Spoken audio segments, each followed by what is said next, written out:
Hey there, welcome back. I'm Ron Mullet. This video is a little different than some of the other things I've made.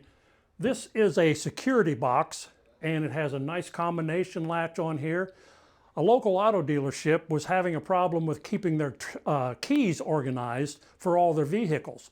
So they asked me to build a secure box where they could put the keys and have them organized. This is 5 inches deep, 2 feet wide, and about 60 inches tall. It's got a good combination lock on here, but inside, what I've done is I've made a grid for all the keys. The keys have a tag on them, and you take the last two numbers on that tag and you go across 0 through 9 and down 1 through 0. So if you have a key and the last two digits are 38, you would go over to the 3, drop down to the 8, and that's where you hang the key. Never gets lost.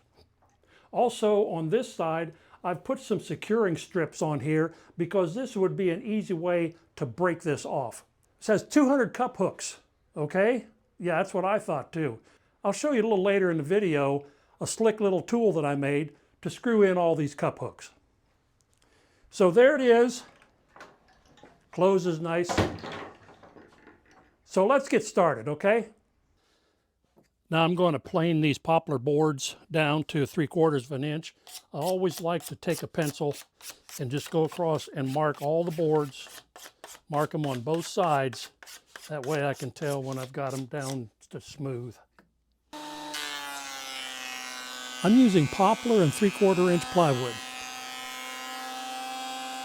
The first thing is to plane the poplar down to 3/4 of an inch. This little dust deputy works great for my planer with just a shop vac. It's sitting on a 30-gallon barrel. Okay, cut some boards to rough length. Always got to be a little bit old school in here just to keep it honest.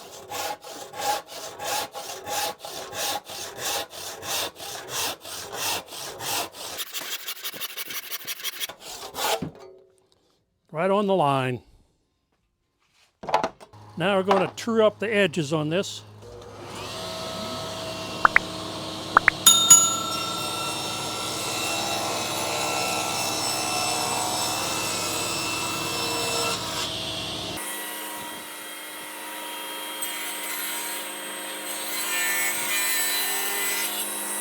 All right, now I've got this long board laid out and I've got my bandsaw set to cut this board in half. But one side has to have this long tongue on it so that I can mount the strike plate like this, and then also have room to put 2 reinforcing pieces of metal here to secure this sticking out so that it can't be ripped off.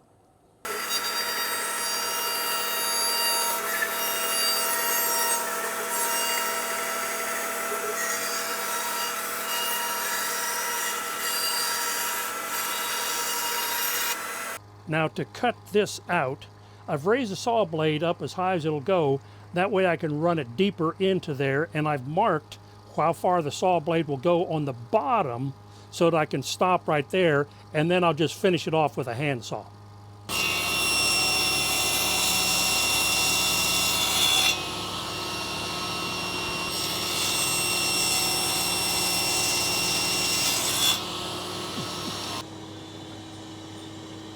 And it took it right almost up to the line on the bottom.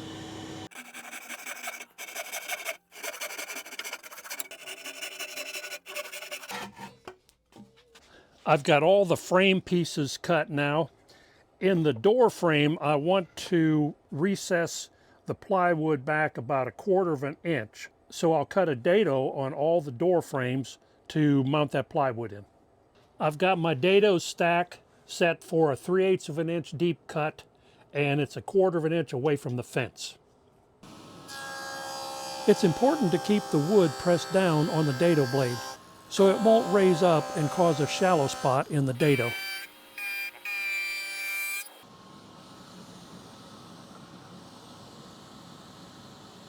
For the back frame, I'm going to cut a rabbet to mount the plywood in.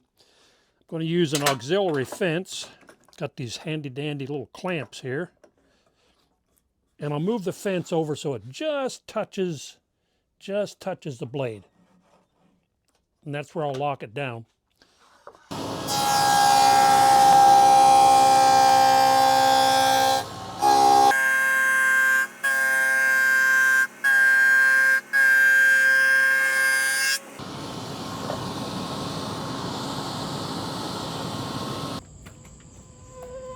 Now it's time to cut plywood on the ground. That's my least fun part.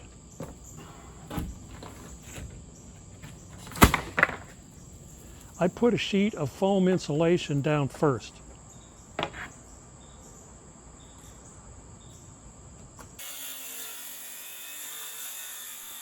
I use a Craig track saw attachment with my Makita saw.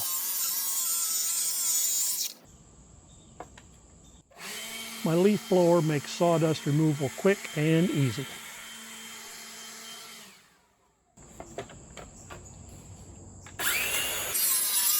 This is an inexpensive way to make very accurate cuts in plywood.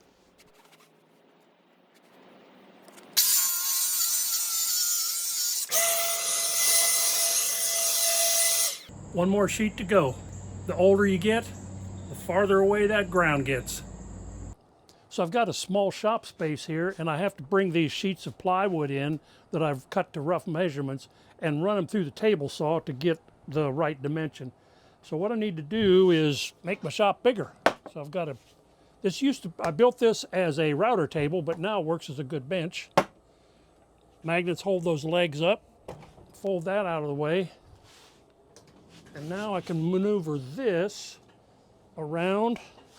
So I've got room here, I've got room back here, and then to help it a little bit on the back, I've got this hooks on a little rail right there, and it's got fold-up legs. Now I've got some outfeed table, so this is what I'm going to use to cut this plywood.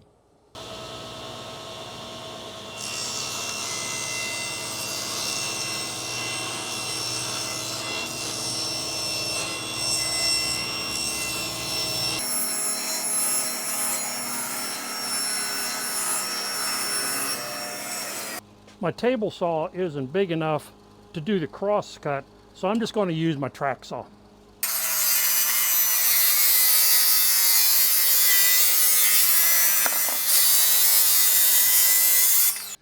It's time to mount the latch assembly on this. I've taken a piece of 3/4 inch and a piece of 1/2 inch plywood. I've glued them together, and now I've taken the pattern from the kit to drill my mounting holes. I'm going to drill 2 5/8 holes and then a couple 3/4 inch holes here. I put some punch marks where those indicators were, and I've got my 5/8 inch drip. I've got my drill bit stopped right there at the bottom.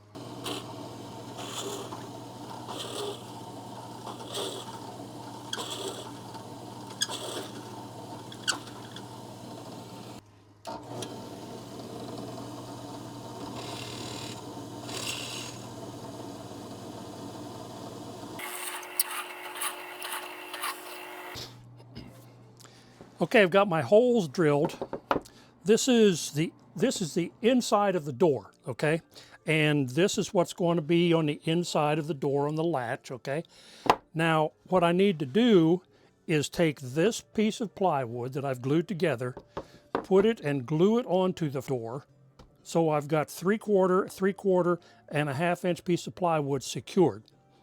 Then I have to notch out this little piece right here of plywood, because this is the part of the cabinet that is secured to the wall and the door closes on it. So I have to notch that out to get this to come all the way closed. And then on the inside of this, I will put the strike. So I hope that makes sense and not too confusing, but in the end, you'll see how it works out, I hope. A lot of times when I've got a flat surface and I want to spread glue around, I'll take an old credit card and cut little grooves in the end of it, and it makes a nice little spreader. Do a little rubbing to get it spread out. Okay.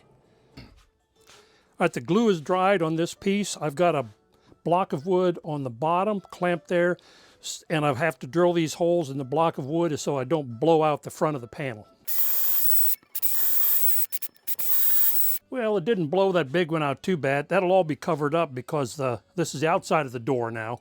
So this is how the outside handle will attach. What I have to do now is to remove this piece right here. I've marked it with a square, and this is parallel to the piece on the back. So this has to be removed. The way I'll do it is I'll take and saw a line here, and then take my router with a flush trim bit and clean this out.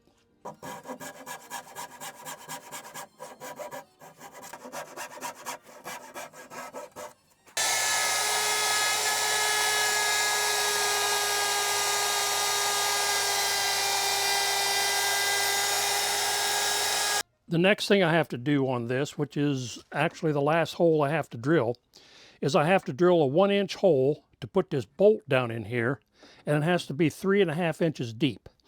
That's a long, and this is plywood, so that's a long ways to drill through plywood.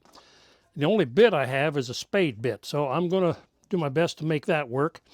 And this hole down here, I'm going to put this 3/4 inch dowel in there so that when this bit gets down there, it doesn't get in that hole and just start wobbling. So I'm hoping that will give it some bite and it'll continue the hole straight down. I've also got some lines marked here so that I can hopefully keep the shank of this bit lined up so it goes straight.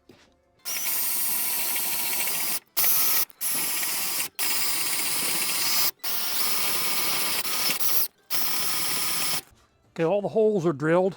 This goes down in there. Now what I need to do is I need to cut this out right here so this will set down in there, so this will be flush. My trim router is too big, the base is too big to go in it, but what I've got is a slick little router base that goes on my Dremel tool, and I've got a little 1/4 inch router bit in there. So I'm gonna make that work.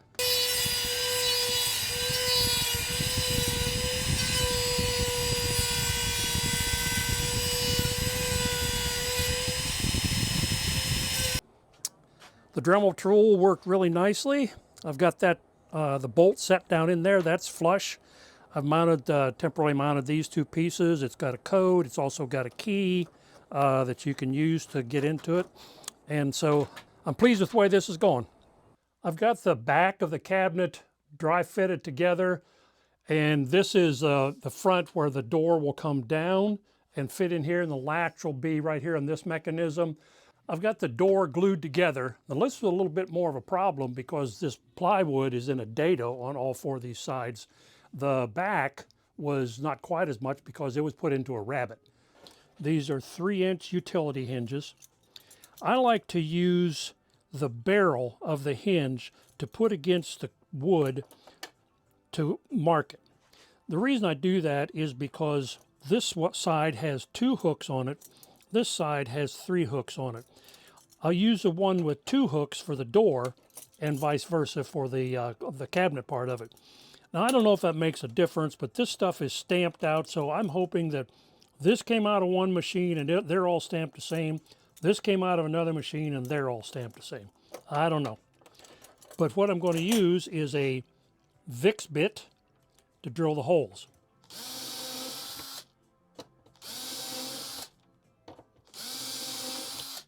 The Vicks bit really makes it easy to center these holes.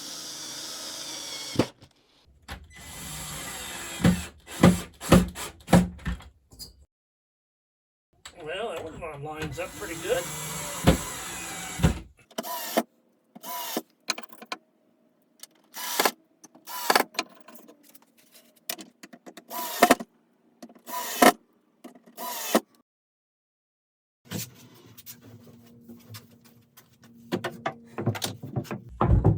Wow. Yep, happy with that. Okay, I put the bolt in the door. Now then, I'm going to take my square, put it against the flat part of the bolt, run it, close the door until the door gets to where I want it to stop, and then right there, and that will give me the dimension right here on how far back to mount the strike. Now I'm going to take that dimension again and put it right here and strike a line. That's where the flat part of the bolt will hit.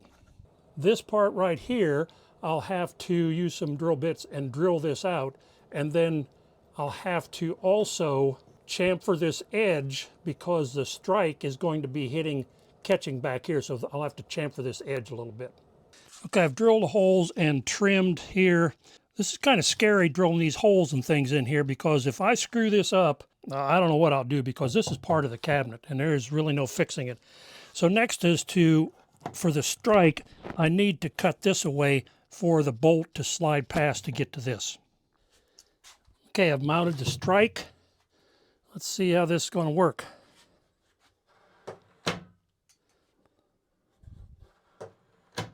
Oh yeah, that's a nice sound. Now I know there's people out there that hang doors and build houses and stuff, and they're laughing at me doing all this stuff, but I don't do that, so it's new to me and I'm just trying to figure it out on my own. With this door closed, this is kind of a vulnerable piece of wood here. You could get a pry bar back in there and just pop this and break this piece of wood off right along here. I'm going to stop that from happening by putting a piece of metal above here and one below. That will stiffen this up so this isn't going to break off.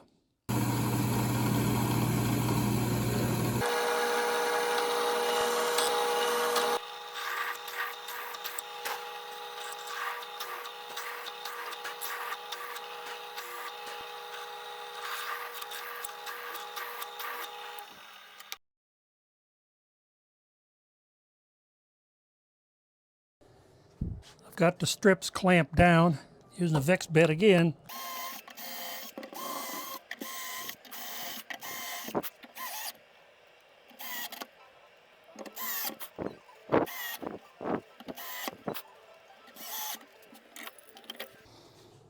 All right, I don't think any car thieves are going to break that off to get to the keys. Now it's time to drill 100 holes in this. This is the back. The door will get the same number, so a total of 200 holes for all the cup hooks. I've made a grid, and each grid is 4 inches wide, and between the cup hooks is 6 inches. So I've laid this out, and I've cut a piece of wood that is 6 inches wide. I'm going to put this up in the corner. There's my first 6 inches, and then I'll take this piece and just go down and mark 6 inches, and then I'll use this. To drill my holes, I'm using an 1/8 inch bit, and I've cut a little stop block here for the depth. What I'll do is I'll line this up, and then I'll drill a hole right here in this corner. That'll hold this grid tight and I don't mess up the holes. So now it's off to 100 holes.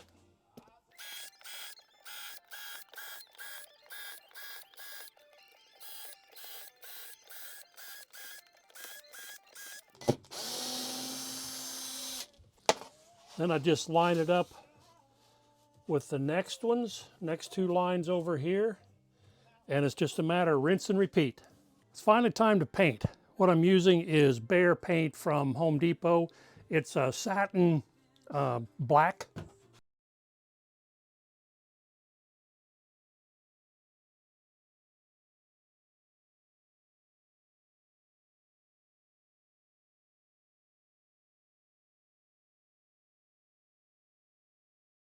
I've got 200 of these little cup hooks to install in this. And I've come up with an idea, I hope it'll work, and we'll find out together, of how to run these things in with a drill rather than cranking them all in by hand. I've taken a piece of 3/4 inch dowel, and I've marked a mark here, the depth of the cup hook right there. And on this end, I'm going to take this center finding thing, and I'm just going to make a whole bunch of lines across this. That way I can find the exact center. But this is going to be very important where this center line is. So now we can see where the center of this is going to be. Okay, these are the lines I just made. I also made a line on the other end that is directly in line with one of these. And then I put a square on here and drawn a line that is straight.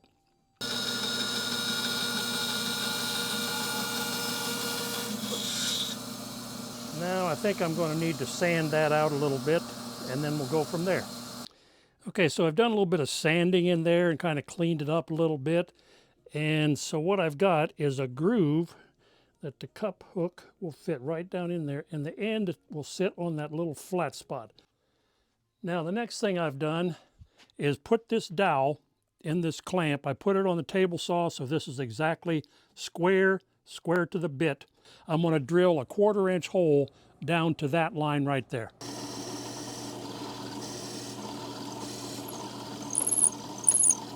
The closer that hole is to being right in the center, that's what I want. Okay, I've got my hole, and I've got the slot, and I've got a little bit, Phillips head bit. You can probably see where I'm going with this now. Hopefully this will go in straight. So I'm just going to push it in there, right to about that line right there.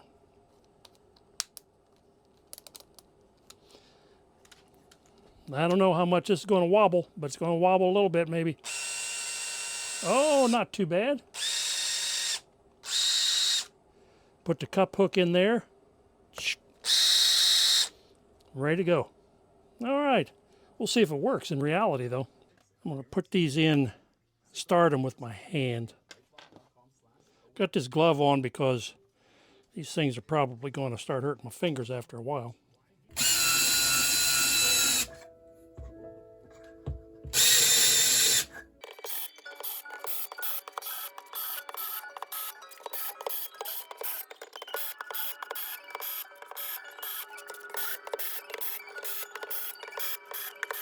I've got all the cup hooks installed, and now to bring some sort of organization to all of this, I'm going to use this 1/4 inch wide pinstriping, and I'm going to run it in this direction. Each 2 of these hooks is for 1 number, so I need to start after the second one here.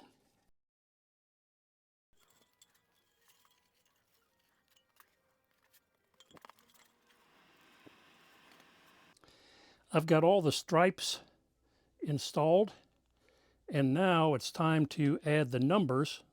Since this is the door, the numbers will start with 5. The part that goes against the wall started with 0, 0, 1, 2, 3, 4, and this will go from 5, 6, 7, 8, 9. So I'm just going to, got these stick-on numbers here. They're 2-inch numbers. I'm going to place it right between the 2 hooks. There's 5. Now then, I'll have to number down the side also. So there we have all the numbers laid out for the grid. I've got a lot of other videos I'd love for you to check out. There's a lot of woodworking going on. So please subscribe and hit that like button. See you on the next one.